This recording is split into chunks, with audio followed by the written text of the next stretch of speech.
ጴንጤ ይጠላኛል፣ በጣም ይጠላኛል፣ የተቆራረጠ ያቀርብብኛል።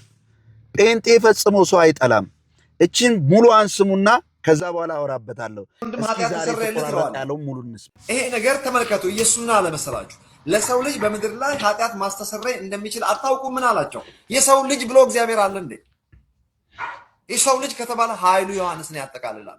ምን እኔ ስለ ኢየሱስ በርቶልኛል፣ በጣም ነው የማውቀው። I identify myself in him። ለአንዳንዱ ስለ ኢየሱስ ጠበቅ አድርጎ ማውራት ራሱ ሄረሲ የሚመስለው አለ። ይመጣና ሰይጣን እኮ የወደቀው በልዑል እመሰላለሁ ብሎ ነው ይላል። ምን ማለት ነው? ያ ቦታ ምን ማለት ነው? ጎበዝ እንዴት ነው ከእንደዚህ አይነት ሰዎች ጋር የምናወራው?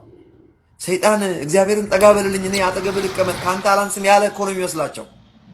እንደዛ ሲል እንዴት ደፈርከኝ ብሎ እግዚአብሔር ጭራውን ይዞ አምዘግዝቦ ወደ ምድር ጣል። እንደዛ እኮ ይመስላቸው። በልዑል እመሰላለሁ አልክ የሚለው ቋንቋ ላልተፈጠረበት ዓላማ በልዑል የሚመሰሉ ሰዎች ነበሩ። አዳምና ሔዋን በምድር ላይ የእነሱ ሲመለከታቸው በልዑል ይመሰላሉ። በልዑል መመሰል ማለት በእግዚአብሔር ባህሪ የተፈጠሩ ስለሆኑ እንደ እግዚአብሔር ነገሮችን ተናግረው ወደ መኖር ማምጣት ይችላሉ። መላእክት ይህን ማድረግ አይችሉም። አካላዊ አቅም ነው ያላቸው። መልአኩ ድንጋዩን አንከባለለና ተቀመጠበት ይላል። አካላዊ አቅም ነው። ተናግሮ ነገሮችን ካለመኖር ወደ መኖር ማምጣት የእግዚአብሔርና የልጆቹ ስልጣን ነው። ማንም ጴንጤ ሲጠላ እንጂ ሰው ሲጠላ አይደለም የማውቀው። እና ይኸው ሙሉ አቀረብኩ። ኃይልሻ ሙሉ ያልተቆራረጠ አቀረብኩ። ራሱ የእግዚአብሔርን ቃል ራሱ እንዴት እንደምታነበው ግራ ነው የሚገባኝ። እኔ ለመሰላችሁ ቅዱሳን ተመልከቱም እንዳለ በልዑል እመሰላለሁ ያለው ሴጣን እንደ ሰው ሆናለሁ በቃል ተናግሬ ምናምን ብሎ ነው የተመኘው። እስኪ እግዚአብሔር ያሳያችሁ። እችን ጥቅስ እንደዚህ ነው ያለው። ይላችሁ አንተ በልብ ወደ ሰማይ አድርጋለሁ አልክ። ወደ ሰማይ አድርጋለሁ ነው ያለው እንጂ እንደ ሰው መሆን አልተመኘም። አዳምንም መሆን አልተመኘም።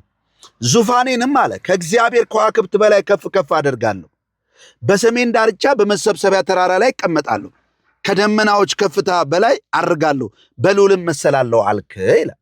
አያችሁ፣ ሴጣን የተመኘው አምላክነትን ነው እንጂ ለአዳም የተሰጠውን የእግዚአብሔር መልክ አይደለም። ለአዳም የተሰጠው ቅድስና ነው፣ ፍቅር ነው፣ ህብረት ነው፣ ምድርን ማስተዳደር ነው ምናምን ነው የተሰጠው እንጂ እግዚአብሔርን መምሰል ተሰጠው ሲባል ለአዳም ይፈጥራል ቃሉ ማለት አይደለም። አዳም የለም በጭራሽ። አይታችኋል። ሴጣን የተመኘው ሌላ፣ ኃይሉ ዮሐንስ ደግሞ ያገናኘው ሌላ። በቃ እሱ አዋቂ፣ ጴንጤዎች ምንም አያውቁ።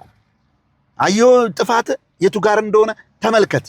ስለዚህ ጴንጤ ጠላኝ፣ እኛ ጴንጤዎች አንጠላም ማንንም ሰው። ማንንም ጴንጤ ሰው አይጠላም፣ ይጠላል እንጂ።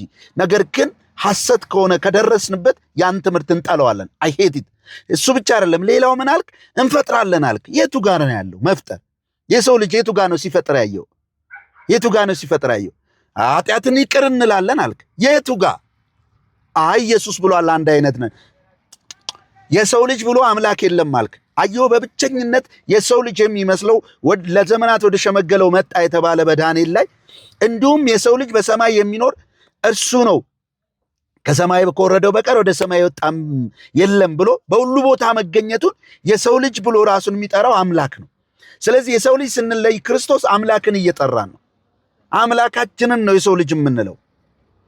ለእኛ ነው አምላክን ማን ነው? ለእርሱ ግን በተለየ ቀድሰን በልባችን የሰው ልጅ ነኝ።